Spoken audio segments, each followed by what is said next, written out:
Hello, you're watching Ellie from Elementary Paper Crafting. I'm an independent Stampin' Up demonstrator here in the UK. Today I'm going to show you a little gift that was inspired by some lovely candles, tea lights that I found. And these are by Prices, and I found these which well, not only do they smell absolutely fantastic, but they match perfectly with our So Saffron. And I thought I'd make a little tea light box so that I can make a little gift for some girlfriends. And I do have one girlfriend in particular whose favourite colour is yellow. So I thought this would be absolutely perfect.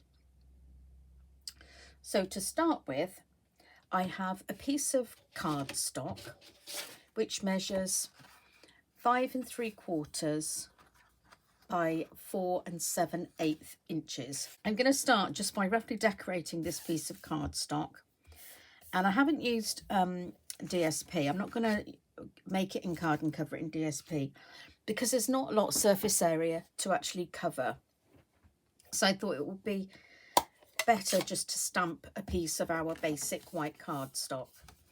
If you have a heavyweight DSP, then you might be able to get away with making it from DSP, but I personally think it does need a cardstock. So I'm just going to very quickly decorate it with some stamps from Artistically Inked. When it's finished, you'll see, you know, how little of the box actually shows, which is why I can't really use DSP. Now I don't want a really heavy covering here, so I'm going to stamp off and then just put this one on very randomly, and it makes this what I think an absolutely gorgeous design on your paper.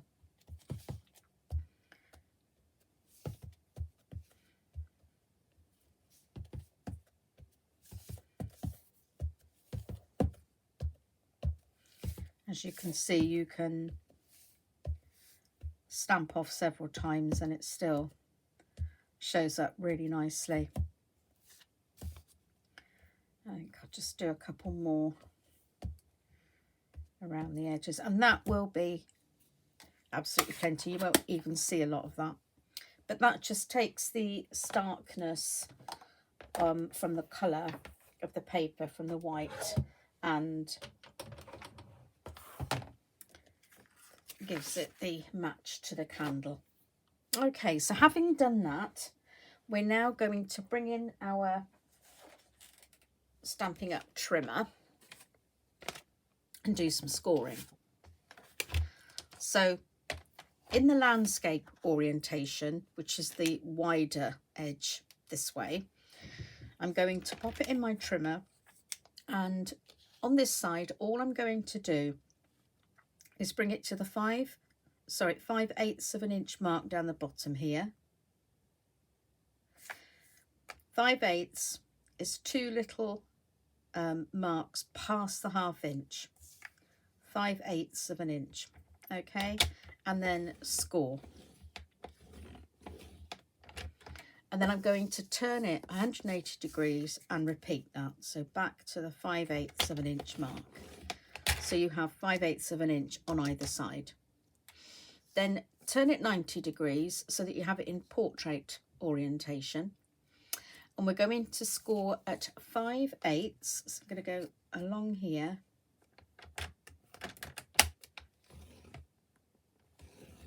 And then 2 1/8.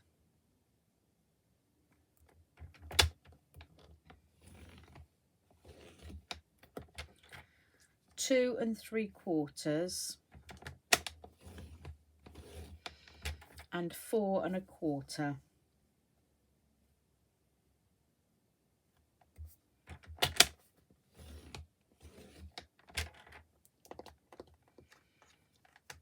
Couldn't get it out then. Okay, it's very difficult for you to see the score lines at this point, but we've got 1 2 3 4 that way and 2 that way.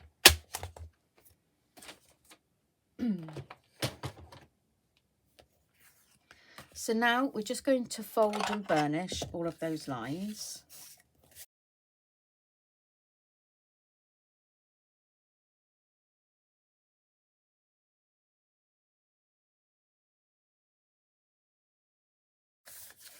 And so we have this. Now, while you've got it like that, just come round and you'll see that this is how we're going to form our box. So you need to take your cardstock in the portrait orientation and cut up these little lines just to the first score line.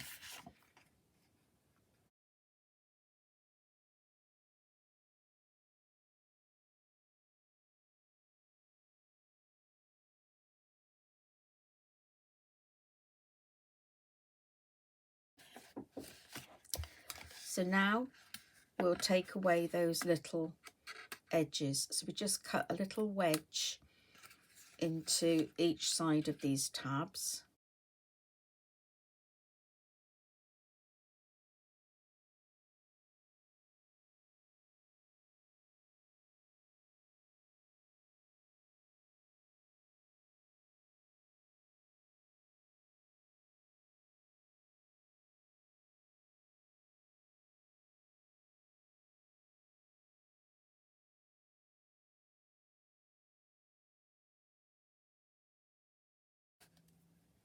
There we are.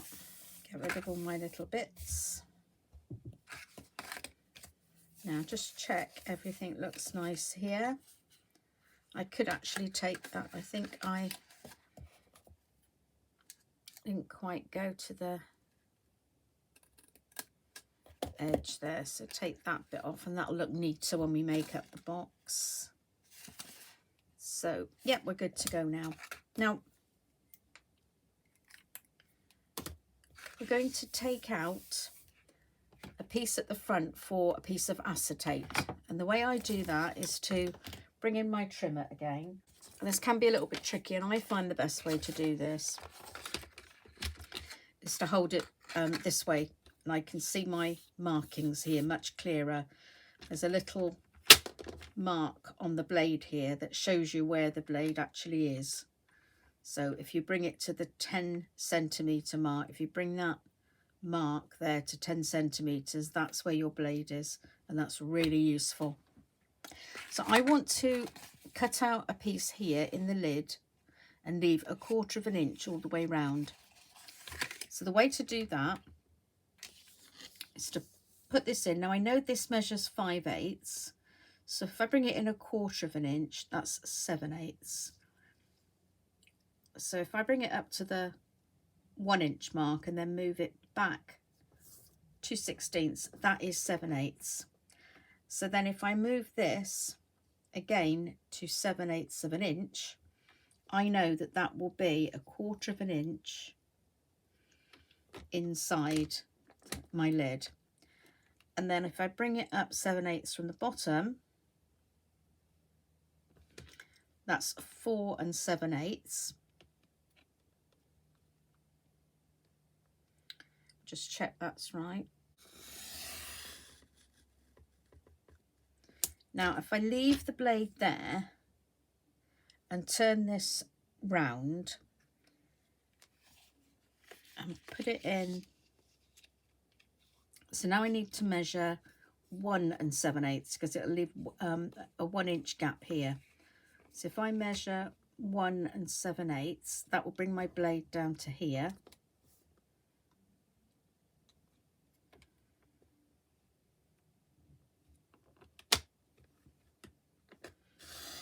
Bring it back up to the 7/8. So I've got an inch wide piece there. So then if I bring this into 7/8,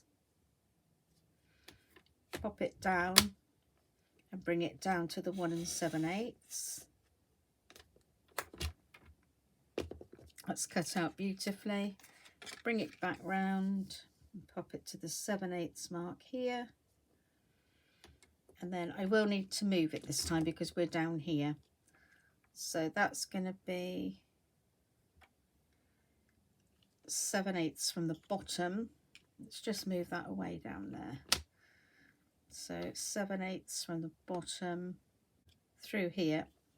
So if I bring that up 1 inch, I've cut that piece out. Okay, that's come out really cleanly, and you could actually keep that and use it for something else. So having cut that out, and we're going to put in a piece of acetate or window sheet, whatever you like to call it. Now when I put my piece of window sheet down, I always lose it, so I've used a peg to put the ribbon to it so that I can see it. And don't tell me that you haven't lost a piece of acetate in your time.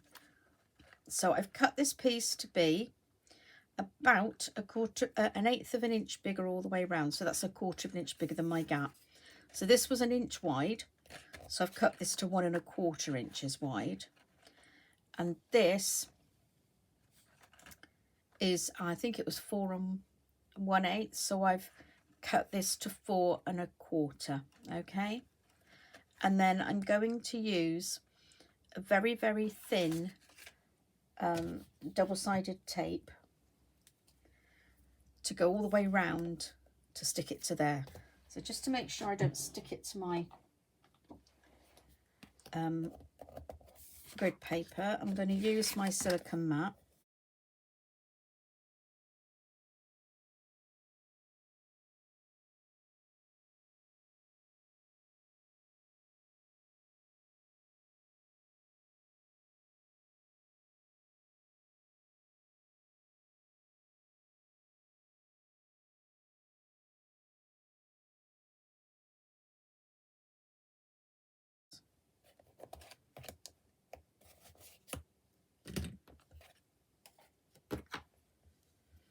So just make sure all your double-sided tape is well stuck down. And then I'm going to take my tweezers and use the point to just take off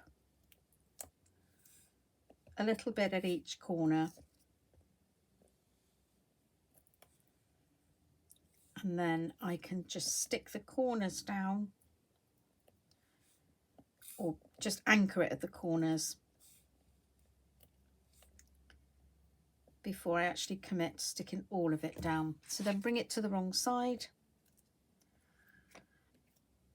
and offer it up here, and make sure that none of your sticky edge shows through the window. That's it. And then you can peel off all of your ends of your backing tape. Like so.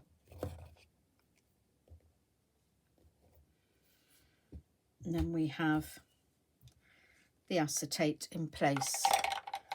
And again, I'll just use my bone folder to really press down very firmly on that to make sure it's well stuck down. And you can see our boxes coming together.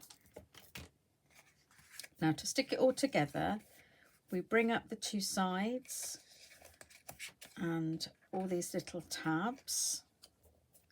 And the idea is it's going to go together like so. If we put the candles in, that actually helps to give it some support while we're sticking everything together. Okay, and then that goes like so. You make that lovely little box that fits like a glove. So I'm coming in with my Tombow multi-purpose glue, and I'm putting some on the tabs here. And I find it really useful to use a couple of pegs here. Let's smooth those out for a minute. So while it's drying, hold it together with a couple of pegs. Make sure you get your corners really, really straight. They've got to be at a right angle to fit the project. And actually I can cut a little bit off there. I missed I missed an edge here, and this is the front edge. So if this doesn't look neat, it will show.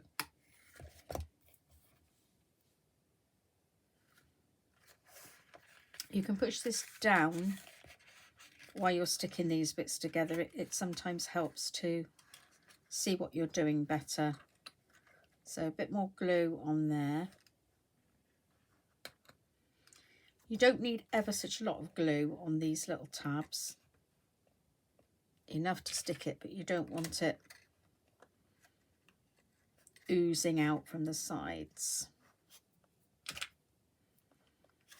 Okay, and then to stop that bowing, I push it in a bit there, and then that straightens it up. But once your candle's in, it straightens it all up anyway.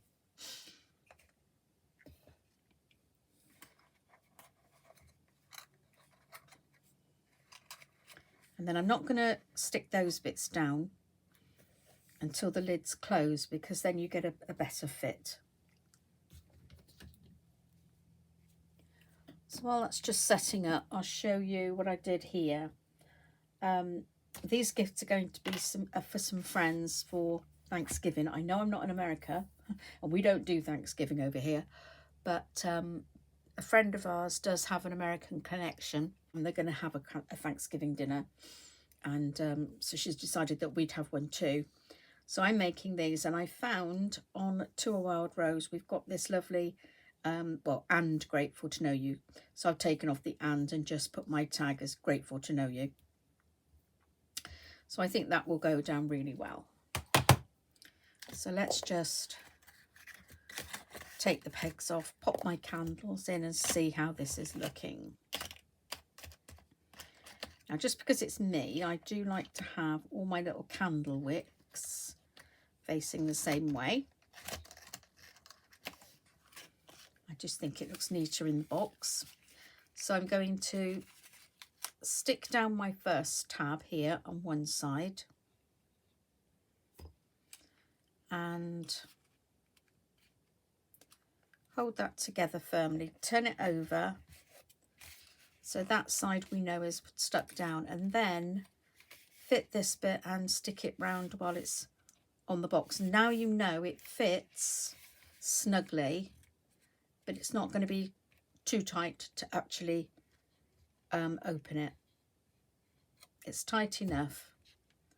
It's just right, in fact, because sometimes if you're just a millimetre out on your scoring and cutting, and you just make this up without sticking it while it's on the box, sometimes it's not tight enough and the box will keep flapping open, or it's too tight and you can't close it. So there we are. That's almost done now, and I think you can see why I didn't use double-sided, designer series paper to cover the box, because as you can see, there's hardly any box to cover here. All I could have done was put some down the sides and, you know, on the bottom. So I think it was a better choice to stamp our cardstock. I mean, to me, it looks as if I bought that card like that, and so many people think that when you give them one of these gifts. That's where Stampin' Up products are so good. So that's our box all made and stuck together. And what I did forget to do, and what I always forget, even though the punch was ready there, I've got a little 1/2-inch circle punch here, and I'm just going to use it. I hope I can get it in there now. I can do a tiny little, just a little suggestion of a little bit there, so you can just get your thumb in and open that. But had I remembered to do that before I stuck it together, I could have cut a better lip in there. So see if you can remember that when you make one. Okay, now I'm just going to put some ribbon. Now this ribbon actually has, I think yes, it's definitely been retired.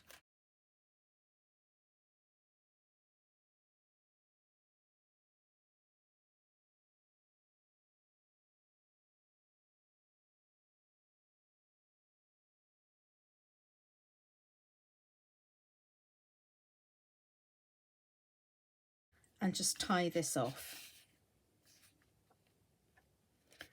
And I hope I've left a long enough piece to tie a bow, but if not, then I don't think it'll matter. Let's just see what I can do.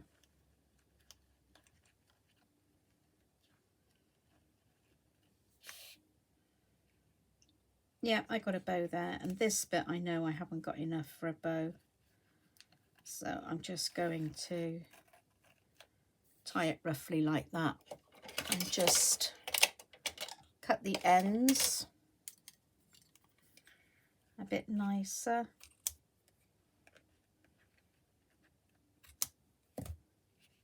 And there, I think we've got a nice little gift to say, grateful to know you. So that's the yellow one, and that's the, sorry, So Saffron, and that's the Highland Heather. I'm actually going to change that because I didn't find this one until after I'd made that one. I hope you've enjoyed today's project and hope to see you again soon. If you'd like to purchase anything from the Stampin' Up catalogue, there's a link below to my online store and also to a digital copy of the annual catalogue and also the current mini catalogue. If you'd like to support me, you can click the subscribe button, and also please click on the thumbs up. See you all next time. Thanks for watching. Bye bye.